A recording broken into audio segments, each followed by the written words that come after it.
Hi everyone, இந்த video mechanic steel plan part 2. நம்ம ஏற்கனவே பார்ட் 1 வந்து போட்டிருக்கோம். அதை பார்க்காதவங்க கீழே வந்து லிங்க் கொடுக்குறேன், அதை வந்து செக் பண்ணி பாருங்கள். இந்த வீடியோவில் ஏபி பிளான் 21லேருந்து 41 வரைக்கும் இருக்கக்கூடிய மெக்கானிக் ஸ்டீல் பைப்பிங் பிளானை பற்றி நம்ம பார்க்கலாம்.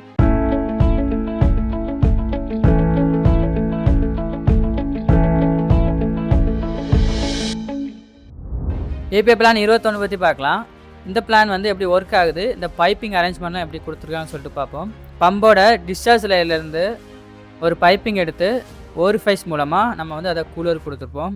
ஓரிஃபைஸ் வந்து தேவைப்பட்டால் மட்டும் போட்டால் போதும். இந்த ஹீட் எக்ஸ்சேஞ்சரில் பார்த்தீங்க அப்படின்னா இது வந்து நமக்கு ஷெல் அண்ட் டியூப் ஹீட் எக்ஸ்சேஞ்சராக இருக்கலாம், அல்லது ஏர் கூல்டு ஹீட் எக்ஸ்சேஞ்சராக இருக்கலாம்.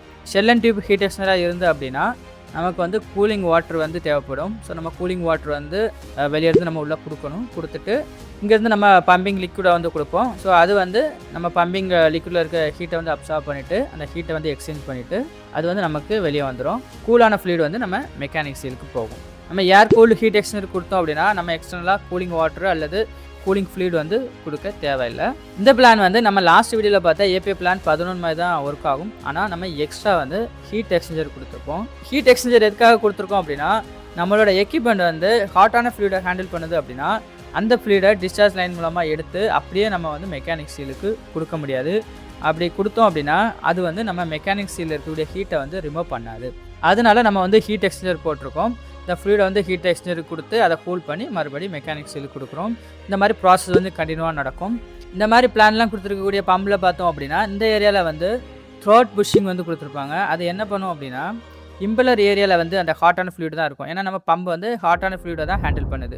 ஸோ அந்த ஃப்ளூயிட் வந்து இந்த சீல் சாம்பருக்கு வராமல் அது வந்து ஐசோலேட் பண்ணும். பட் அதில் மினிமம் கிளியரன்ஸ் ஒன்று கொடுத்துருப்பாங்க. அதனால் அது கொஞ்சமாக வரும், அதிகமாக வந்து இங்கேருந்து நம்ம சீல் சாம்பருக்கு வராது. ஆனால் சீல் சாம்பர்லேருந்து ஃப்ளூயிட் வந்து நமக்கு பம்புக்குள்ளே போகும். இந்த பிளானோட அட்வான்டேஜ் பார்த்தோம் அப்படின்னா நம்ம பம்பு வந்து ஹாட்டான லிக்விடை ஹேண்டில் பண்ணாலும் நம்ம அதை கூல் பண்ணி கூலான ஃப்ளூயிடை வந்து மெக்கானிக் சீலுக்கு கொடுக்குறோம். நம்ம இந்த ஃப்ளூயிடை வந்து கூல் பண்ணி கொடுக்குறதுனால சீல் சாம்பரில் ஏற்படக்கூடிய ஃப்ளாஷிங் ரிஸ்க்கை வந்து நம்ம ரெடியூஸ் பண்ணுறோம். அதுக்கப்புறமா இது வந்து ஹோக்கிங், பாலிமரைசிங் அண்ட் போர் லிப்ரிகேஷன் இதெல்லாம் வந்து ரெடியூஸ் பண்ணுது. இதோட லிமிட்டேஷன் பார்த்தோம் அப்படின்னா நம்ம வந்து கூலர் வந்து யூஸ் பண்ணணும். ஸோ கூலர் யூஸ் பண்ணும்போது நமக்கு வந்து எக்ஸ்ட்ரா காஸ்ட் ஆகும். கூலர் யூஸ் பண்ணுறதுனால அதுக்கு வந்து மெயின்டெனன்ஸ் ஆகும். ஸோ அதே நம்ம வந்து பார்க்கணும். இந்த பிளானில் பார்த்தோம் அப்படின்னா இந்த ஃப்ளூயிடை வந்து டைரெக்டாக நம்ம டிஸ்சார்ஜ் லைன்லேருந்து ஹீட் எக்ஸ்சேஞ்சருக்கு கொடுக்கறனால இந்த ஹீட் எக்ஸ்சேஞ்சரோட டியூட்டி வந்து அதிகமாக இருக்கும், அதிகமாக வந்து ஒர்க் பண்ணும். அதனால இதில் வந்து ஃபவுலிங், பிளேக்கிங்லாம் ஏற்பட வாய்ப்பு இருக்குது. அதுக்கப்புறம் சில ப்ராசஸ் ஃப்ளூயிடை வந்து நம்ம கூல் பண்ணும்போது அதோட விஸ்காசிட்டி வந்து இன்க்ரீஸ் ஆகும். ஸோ அந்த மாதிரி இருக்கக்கூடிய ஃப்ளூயிட்லையும் நம்ம இந்த பிளான் வந்து யூஸ் பண்ண முடியாது. ஏன் அப்படின்னா அது வந்து விஸ்காசிட்டி வந்து அதிகமாகறனால ஃப்ளோ வந்து ஒழுங்காக நடக்காது. இதோட அப்ளிகேஷன் பார்த்தோம் அப்படின்னா hot hydro carbon, hot water and other high temperature சர்வீஸில் நம்ம இந்த பிளான் வந்து யூஸ் பண்ணுவோம். அடுத்ததாக ஏபி பிளான் 22. இந்த பிளான் நம்ம இதுக்கு முன்னே பார்த்த ஏபி பிளான் 21 மாதிரி தான், சேமாக தான் ஒர்க் பண்ணும். எக்ஸ்ட்ரா அந்த பிளானில் பார்த்தோம் அப்படின்னா ஸ்ட்ரெயினர் வந்து கொடுத்துருப்பாங்க. நீங்கள் ஏபி பிளான் 12 பார்த்துருக்கீங்களா, ஸ்ட்ரெயினர் வந்து கொடுத்துருப்பாங்க. அதே மாதிரி இங்கே வந்து ஸ்ட்ரெயினர் கொடுத்துருப்பாங்க.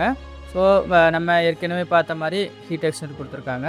ஸோ இந்த ஸ்ட்ரெயினர் எதுக்கு கொடுத்துருக்காங்க அப்படின்னா நம்ம ப்ராசஸ் ஃபீல்டில் வந்து சின்னதாக வந்து பார்ட்டிகல்ஸ் எதாவது இருந்ததுன்னா அது வந்து நமக்கு ரிமூவ் பண்ணிவிட்டு அப்புறம் லிக்விடை வந்து கூலருக்கு அனுப்போம். அப்புறம் கூலரில் வந்து கூல் பண்ணிவிட்டு மறுபடியும் மெக்கானிக் சீலுக்கு போவோம். சரியா? இதோட அட்வான்டேஜ் பார்த்தோம் அப்படின்னா நம்ம ஏற்கனவே பார்த்த மாதிரி ஹாட்டான ஃப்ளூயிடில் வந்து யூஸ் பண்ணலாம். அப்புறம் ஸ்ட்ரெயினர் கொடுத்துருக்கனால கொஞ்சம் டேட்டியாக இருக்குது அல்லது கொஞ்சமாக பார்ட்டிகிள்ஸ் இருக்குது அப்படின்னா அந்த ஃப்ளூயிட்லையும் நம்ம இந்த பிளான் யூஸ் பண்ணலாம். இதோட லிமிட்டேஷன் பார்த்தோம் அப்படின்னா அஸ் பர் ஏபிஎஸ் ஸ்டாண்டர்ட் படி இந்த பிளான் வந்து ரெக்கமெண்டபிள் கிடையாது.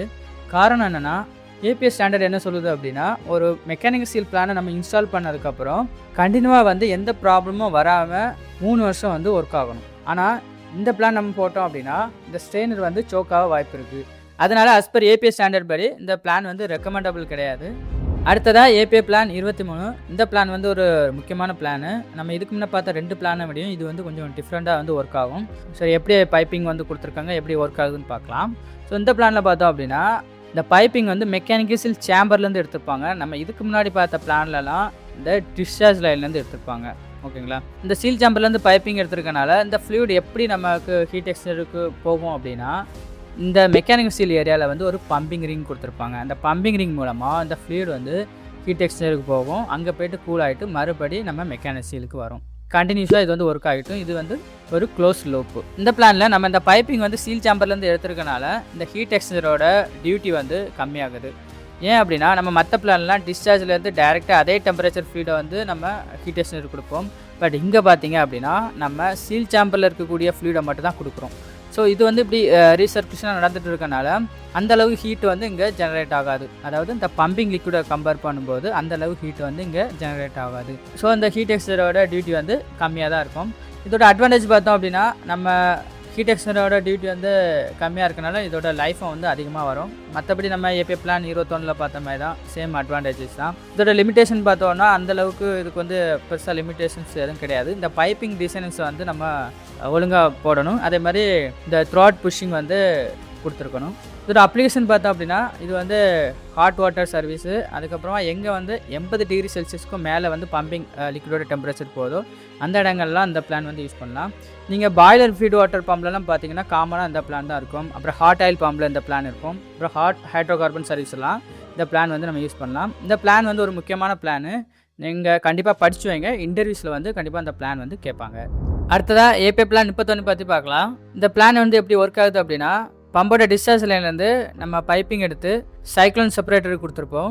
இந்த செப்பரேட்டரில் சென்ட்ரிஃபிகல் ஃபோர்ஸ் காரணமாக இந்த சாலிட் பார்ட்டிகளுக்கு வந்து நமக்கு வந்து செப்பரேட்டாக பிரியும். அந்த சாலிட் பார்ட்டிகல்ஸ் வந்து நம்ம சக்ஷன் லைனுக்கு திரும்ப கொடுத்துருவோம். க்ளீனான ஃப்ளூயிடை வந்து நம்ம மெக்கானிக்கல் ஸ்டீலுக்கு வந்து கொடுப்போம். ஸோ இந்த ப்ராசஸ் வந்து இப்படி கண்டினியூவாக நடந்துகிட்டே இருக்கும். இந்த ப்ராசஸ் வந்து கரெக்டாக நடக்கணும் அப்படின்னா இந்த ப்ராசஸ் ஃப்ளூயிடில் இருக்கக்கூடிய சாலிடோட சைஸ் வந்து இந்த ப்ராசஸ் ஃப்ளூயிடோட ஸ்பெசிஃபிக் கிராவிட்டியை விட 2 மடங்கு அதிகமாக இருக்கணும். அந்த மாதிரி இருந்தால் மட்டும் தான் நம்ம வந்து இந்த பிளானை வந்து யூஸ் பண்ண முடியும். ஸோ இந்த பிளானோட அட்வான்டேஜ் பார்த்தோம் அப்படின்னா நமக்கு வந்து சஸ்பெண்டட் சால்ட்ஸை வந்து ரிமூவ் பண்ணுறோம். ஸோ க்ளீனான ஃப்ளூயிடை வந்து நம்ம மெக்கானிக் ஸ்டீலுக்கு கொடுக்குறோம். அப்புறம் சாலிட் பார்ட்டிகிள்ஸுங்கும் போது சாண்டு, அப்புறம் pipe scales and heavy particles அதெல்லாம் வந்து இது ரிமூவ் பண்ணுது. அதே மாதிரி சைக்ளோன் செப்பரேட்டர் யூஸ் பண்ணுறதுனால இந்த மாதிரி பார்ட்டிகிள்ஸ் இருந்தனாலும் அது மெக்கானிக்கல் ஸ்டீலுக்குள்ளே போய் டேமேஜ் ஆகாமல் அது வந்து தடுக்குது. ஏன்னா நம்ம இங்கே வந்து செப்பரேட் பண்ணுறோம், அதனால் அது உள்ளே போகாமல் தடுக்கப்படுது. அப்புறமா நமக்கு எக்ஸ்டர்னலாக எந்த ஃப்ளஷிங்குமே தேவையில்லை. அந்த ஹீட் எக்ஸ்சேஞ்சர் எதுவுமே நம்ம இங்கே போடலை. அதே மாதிரி எக்ஸ்டர்னல் ஃப்ளூயிட் எதுவுமே நம்ம யூஸ் பண்ணல. பம்பில் வரக்கூடிய ஃப்ளூயிடை தான் நம்ம வந்து யூஸ் பண்ணிகிட்ருக்கோம். இதோட லிமிடேஷன் பார்த்தோம் அப்படின்னா ஹெவி சாலிட் அப்ளிகேஷன்ஸில் தான் நம்ம வந்து யூஸ் பண்ண முடியும். அதே மாதிரி ஃபைன் அல்லது லைட் பார்ட்டிகிள்ஸ் அப்ளிகேஷனுக்கு வந்து சூட்டபிள் கிடையாது. ஏன் அப்படின்னா அந்த சைக்ளோன் செப்பரேட்டரால் அதை வந்து ஒழுங்காக செப்பரேட் பண்ண முடியாது. அப்புறம் not recommended for slurry application. Slurry application பார்த்தோம் அப்படின்னா அதில் வந்து கண்டாமினேஷன் வந்து அதிகமாக இருக்கும், எக்ஸ்ட்ரீம் லெவலில் இருக்கும். அதனால அந்த இடங்களில் இந்த பிளான் வந்து யூஸ் பண்ண முடியாது. அதுக்கப்புறமா ஹெவி பார்ட்டிகிள்ஸை வந்து ஹேண்டில் பண்ணுறதுனால இந்த சைக்ளோன் செப்பரேட்டரோட லைஃப் வந்து ரெடியூஸ் ஆகும். இதோட காமன் அப்ளிகேஷன் பார்த்தோம் அப்படின்னா வாட்டர் சர்வீஸில் வந்து சாண்ட்ஸ் இருக்கும், அல்லது ஹெவி சாலிட் பார்ட்டிகிள்ஸ், அப்புறமா பைப்போட ஸ்கேல்ஸ் இருக்கும். ஸோ அந்த இடங்களில் வந்து நம்ம இந்த பிளானை யூஸ் பண்ணலாம். அடுத்ததாக ஏபி பிளான் 32 வந்து எப்படி ஒர்க் ஆகுதுன்னு பார்க்கலாம். ஸோ இந்த பிளான் வந்து நம்ம எக்ஸ்டர்னலாக ஒரு பைப் மூலமாக எக்ஸ்டர்னல் ஃப்ளூயிடு தான் கொடுக்குறோம். பம்பிங் ஃப்ளூயிடை வந்து நம்ம இதுக்குள்ளே கொடுக்குறது இல்லை. ஸோ மெக்கானிக் ஸ்டீலுக்கு கொடுக்கும்போது ப்ரெஷர் பார்க்குறதுக்கு ப்ரெஷர் இண்டிகேட்டர், அதுக்கப்புறம் ஃப்ளோ எவ்வளோ கொடுக்குறோன்னு பார்க்குறதுக்கு ஃப்ளோ இண்டிகேட்டர், அப்புறம் டெம்பரேச்சர் எவ்வளோன்னு பார்க்குறதுக்கு டெம்பரேச்சர் இண்டிகேட்டர், இதெல்லாம் நம்ம வந்து இந்த லைனில் வந்து ஃபிக்ஸ் பண்ணணும். அப்போ தான் நம்ம எவ்வளோ ஃப்ளோ வந்து மெக்கானிக்கல் ஸ்டீலுக்கு கொடுக்குறோம், எவ்வளோ ப்ரெஷரில் கொடுக்குறோம் அப்படின்னு சொல்லிட்டு நமக்கு தெரியும். ஸோ இந்த பிளான் வந்து ரொம்ப சிம்பிள். இதோட அட்வான்டேஜ் பார்த்தோம் அப்படின்னா நம்ம வந்து அதிகமாக வந்து ஹீட்டாக இருக்கக்கூடிய ஃப்ளூயிடுக்கு இதை யூஸ் பண்ணலாம். அதே மாதிரி அதிகமாக கண்டாமினேஷன் ஆகிருக்க ஃப்ளூயிடுக்கும் இதை யூஸ் பண்ணலாம். நம்ம வந்து அதிகமாக ஹீட்டாக இருக்க ஃப்ளூயிடுக்கு வந்து 23 யூஸ் பண்ணுவோம். ஒருவேளை அந்த பிளான் வந்து சூட் ஆகலை அப்படின்னா நம்ம இதான் வந்து யூஸ் பண்ணணும். அதே மாதிரி நம்ம வெளியே இருந்து க்ளீனான ஃப்ளூயிட் உள்ளே கொடுக்குறதுனால இந்த பிளான் வந்து கண்டாமினேஷன் எதுவும் ஆகாது. ஸோ சிம்பிளான ஒரு பிளான் தான். ஸோ இந்த பிளானோட லிமிடேஷன் பார்த்தோம் அப்படின்னா எக்ஸ்டர்னலாக நம்ம ஃப்ளஷிங் ஃப்ளூயிட் வந்து கொடுக்கணும். அதே மாதிரி அந்த ஃப்ளஷிங் ஃப்ளூயிட் வந்து நமக்கு வந்து சைட்டில் வந்து அவைலபிளாக இருக்கணும். சரியா, யூட்டிலிட்டியில் வந்து அவைலபிளாக இருக்கணும். அப்போ தான் நம்ம வந்து ஃப்ளஷிங் ஃப்ளூயிடை வந்து கண்டினியூஸாக கொடுக்க முடியும். அதுக்கப்புறம் பார்த்திங்க அப்படின்னா நம்ம கொடுக்கக்கூடிய ஃப்ளூயிட் வந்து ப்ராசஸ் ஃப்ளூயிட் கூட கம்பேட்டபிளாக இருக்கான்னு பார்க்கணும். ஏன் அப்படின்னா இந்த ஃப்ளூயிட் வந்து நம்ம ப்ராசஸ் ஃப்ளூயிட் கூட மிக்ஸ் ஆகி கெமிக்கல் ரியாக்ஷன் எதுவுமே ஆகிடக்கூடாது, அல்லது நம்ம ப்ராசஸ் லிக்விடோட குவாலிட்டி வந்து கம்மி ஆகிடக்கூடாது. சரியா, அதனால் நம்ம வந்து இந்த ப்ராசஸ் லிக்விடுக்கு கம்பேட்டபிளாக என்ன ஃப்ளூயிட் இருக்கோ அதுதான் நம்ம வந்து இதுக்கு யூஸ் பண்ணணும். அவ்வளோதான் இந்த பிளான். இந்த பிளானோட அப்ளிகேஷன் பார்த்தோம் அப்படின்னா ஸ்லரி, அப்ரெசிவ், டேட்டி, பாலிமரைசிங், கிறிஸ்டலைசிங் அண்ட் வேக்யூம் சர்வீஸில் வந்து இந்த பிளானை நம்ம யூஸ் பண்ணலாம். அடுத்த பிளான் வந்து ஏபி பிளான் 41. இந்த பிளானு நம்ம ஏபி பிளான் 21, அதுக்கப்புறம் ஏபி பிளான் 31 ரெண்டையுமே சேர்த்து யூஸ் பண்ணால் எப்படி இருக்குமோ அப்படி தான் இருக்கும். நம்ம டிஸ்சார்ஜ்லேருந்து பைப்பிங் லைன் மூலமாக அந்த ஃப்ளூயிடை எடுத்து நம்ம சைக்ளோன் செப்பரேட்டர் கொடுப்போம். சைக்ளோன் செப்பரேட்டர் வந்து சென்ட்ரிஃபிகல் ஃபோர்ஸ் காரணமாக அந்த சாலிட் பார்ட்டிகளை வந்து ரிமூவ் பண்ணி சக்ஷனுக்கு அனுப்புகிறோம். க்ளீனான வாட்டரை வந்து நம்ம ஹீட் எக்ஸ்சேஞ்சருக்கு அனுப்புவோம். ஹீட் எக்ஸ்சேஞ்சரில் கூலான வாட்டர் வந்து நம்ம மெக்கானிக்கல் சீலுக்கு போயிடும். இந்த ப்ராசஸ் வந்து கண்டினியூவாக நடந்துகிட்ருக்கும். இதோட மெயின் அட்வான்டேஜ் பார்த்தோம் அப்படின்னா நம்மளோட ப்ராசஸ் லிக்யூடு ஹீட்டாக இருக்குது, அதில் வந்து சாலிட் பார்ட்டிகல்ஸ் இருக்குது அப்படின்னா இந்த பிளான் யூஸ் பண்ணுறதுனால இந்த சாலிட் பார்ட்டிகல்ஸ்னு நம்ம ரிமூவ் பண்ண முடியும். அதே மாதிரி இந்த ஹீட் எக்ஸ்சேஞ்சர் யூஸ் பண்ணி அந்த ஹீட்டையும் வந்து ரெடியூஸ் பண்ணி நம்ம க்ளீனான கரெக்டான ஃப்ளூயிடை வந்து நம்ம மெக்கானிக் சீலுக்கு வந்து கொடுக்க முடியும்.